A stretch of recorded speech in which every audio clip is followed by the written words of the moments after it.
نعمت کا ذکر کرو تو خوش ہو کر کرو، جب نعمت کی باری آئے تو مسکرا کر، باتیں کھلا کر اور کھلے ماتھے کے ساتھ حضور کریم صلی اللہ علیہ وسلم کی تعریف بیان کیا کرو۔ تیرے تو وصف عیب تناہی سے پاک ہے۔ حضور کے ذات میں عیب ڈھونڈنے والوں سے کہہ دو کہ حضور کے تو وصف آخر تک پہنچنے سے پاک ہے، حضور کا وصف کے کوئی انتہا ہی نہیں، حضور کے وصف میں یہ عیب ہی نہیں کہ اس کی انتہا ہو۔ تیرے تو وصف عیب تناہی سے ہے بری، تیرے تو وصف عیب تناہی سے ہے بری، حیران ہوں میرے شاہ میں کیا کیا کہوں تجھے، حیران ہوں میرے شاہ میں کیا کیا کہوں تجھے۔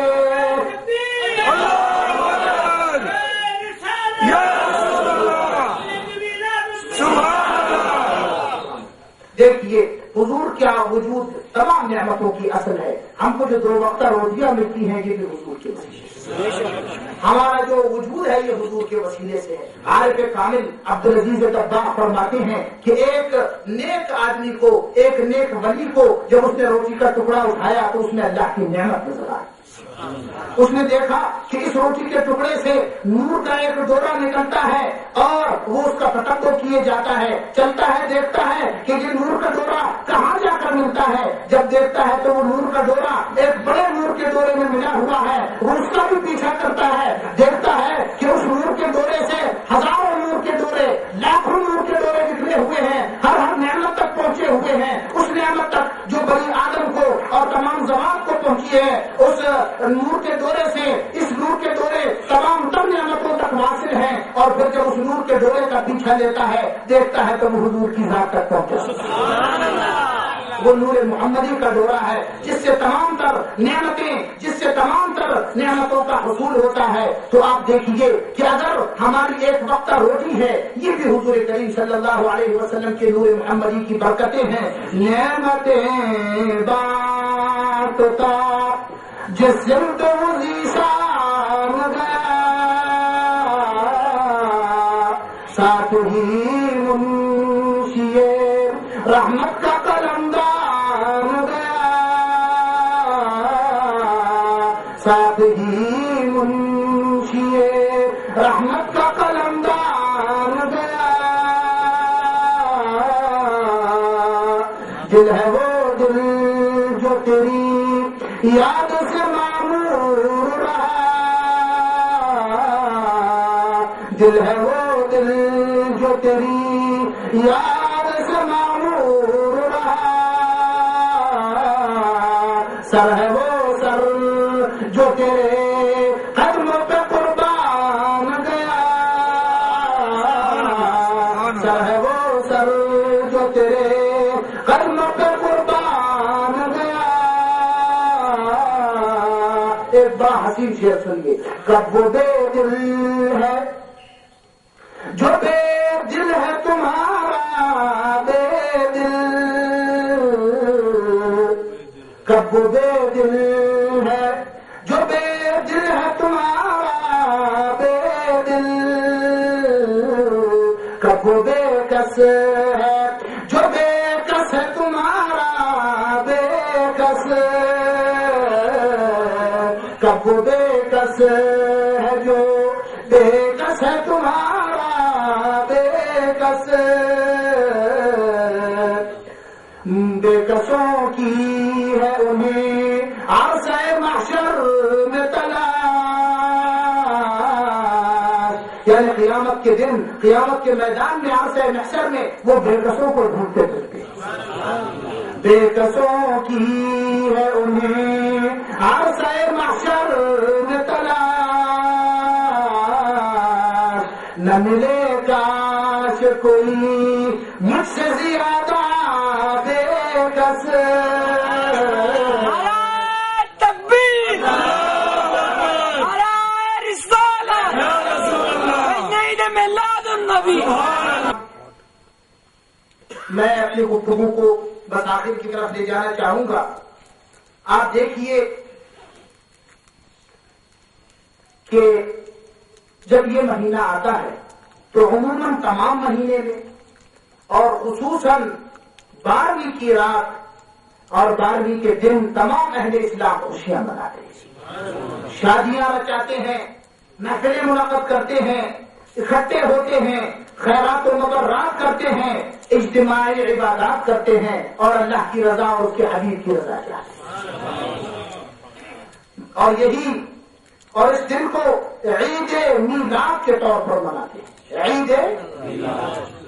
چونکہ یہ موقع نہیں، اعتراض یہ بھی ہے کہ کوئی تیسری عید نہیں، اعتراض یہ بھی ہے کہ اگر یہ عید ہے تو اس کی نماز کہاں ہے، اگر یہ عید ہے تو اس کے لیے تکبیرات کہاں ہیں، اگر یہ عید ہے تو اس کے لیے قربانیاں کہاں ہیں۔ اس کا جواب بعد میں دوں گا اور وہ موقع اس وقت نہیں، وہ تحقیق کا مختصراً یہ پیش کر دوں کہ ہم تو ان علماء کے ساتھ ہیں جو اس کو عید کہتے آئے، اور ان علماء کے نام ایسے ہیں کہ اگر کسی احمق سے احمق پر ان کا نام پڑھ کر دم کر دیا جائے تو اللہ اس کو عقل عطا کر دے۔ حضرت علامہ قسطلانی، حضرت علامہ شیخ عبدالحق محدث دہلوی، حضرت علامہ عبد الباقی الزرقانی، حضرت علامہ یوسف النبہانی اور ان کی مطالعات میں کبار علماء کرام تمام تر نقل کرتے چلے آئے ہیں اور اس پر راضی رہے ہیں۔ کلام یہ ہے، جملہ سنیے، فرحم اللہ عمران اتخذ لیالیہ شہر مولدہ المبارک اعیادا، کہ اللہ تعالیٰ اس شخص پر رحم فرمائے جس نے اس مہینے کی مبارک راتوں کو عید کے طور پر اپنا لیا۔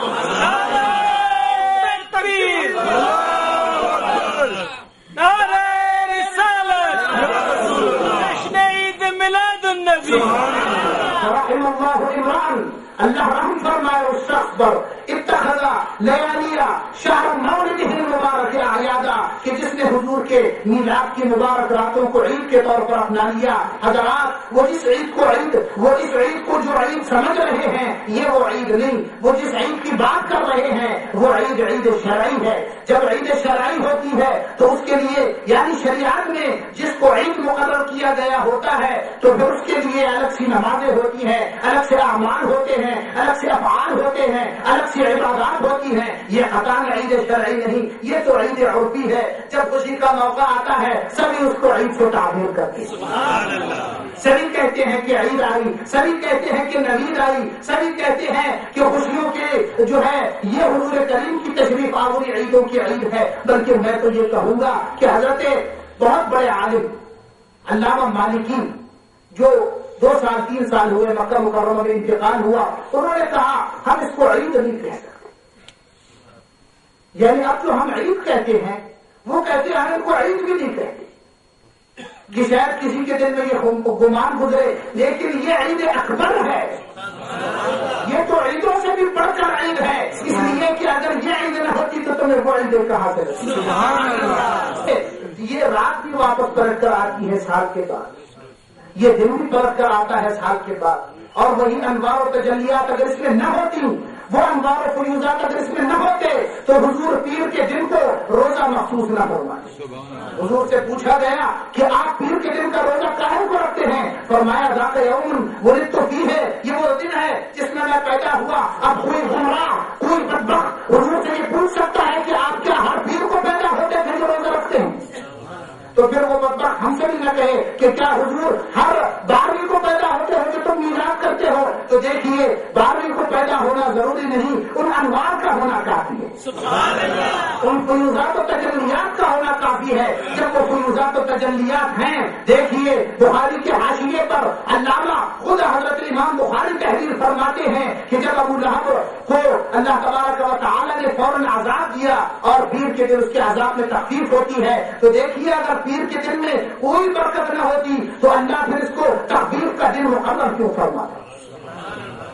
یعنی عذاب میں تخفیف بھی پیر کے دن ہوتی ہے، اس لیے کہ پیر ہر ہفتے بعد آتی ہے، ورنہ ہونا تو چاہیے تھا کہ جس طرح اس نے انکار کیا ہے 1 سال بعد 12ویں کے دن یا جس دن حضور کی ولادت ہوئی ہے اس دن اس پر رحم ہوتا، لیکن یہ حضور کا کرم ہے کہ اس کو ہر ہفتے بعد عذاب میں تخفیف ہوتی۔